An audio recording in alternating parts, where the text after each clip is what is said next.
It feels really amazing to end this trip with a win. This was the last chance tournament, so literally the last chance final tournament, and I needed it. I needed that last chance. So I'm really glad it all worked out. Yeah, it's really nice to do better than last year's second place finish.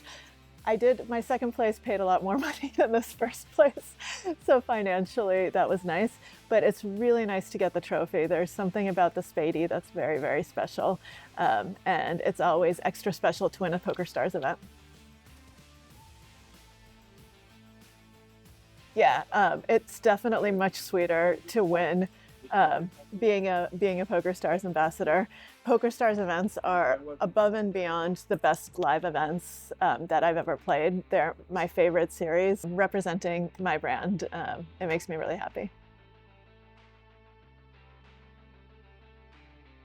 Montecarlo has a very special place in my heart. It was the first ever international stop that I went to. It was my first international flag on the Hendon Mob. It was my first big buy-in tournament, my first big buy-in cash.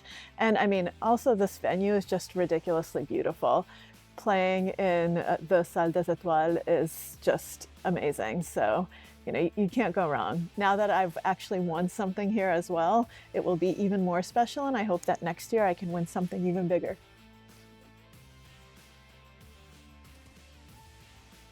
Eric Seidel was my poker coach, poker mentor.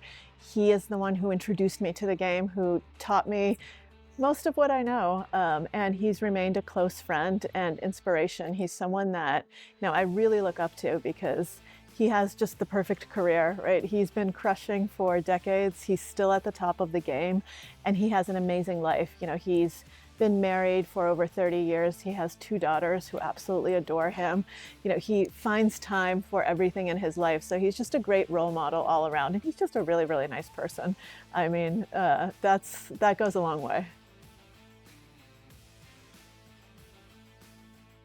I think that the fact that I have a PhD in psychology definitely helps me in at the poker tables. Especially, my degree is in psychology, but I studied cognitive psychology and decision-making, risky decision-making under conditions of uncertainty. So what I studied is just directly related to what I do at the poker table.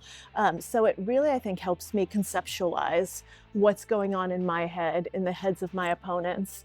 And I may not have the years of poker experience or the mathematical background that they have, but on psychology and on that level, I think that that's my edge. That's always been my strongest point, my strongest suit. I wrote The Biggest Bluff for the me who didn't know what poker was, and I think that that's the essence of the book. So no, I wouldn't write anything differently. Obviously, you know, I mature as a writer, and whenever I look back at past things I've written, I'm like, oh, you know, I should have done better here. I should have, you know, the writing should have been improved there. But I'll just let it stand. Hello, I want to say hi to all of the Italian poker players out there. I love Italy. You are one of my favorite countries in the world, and I hope that we have a European poker tour back in Italy one of these days, because I would love to play poker there. Maybe Sanremo comes back? I don't know. Just throwing it out there, throwing it into the universe.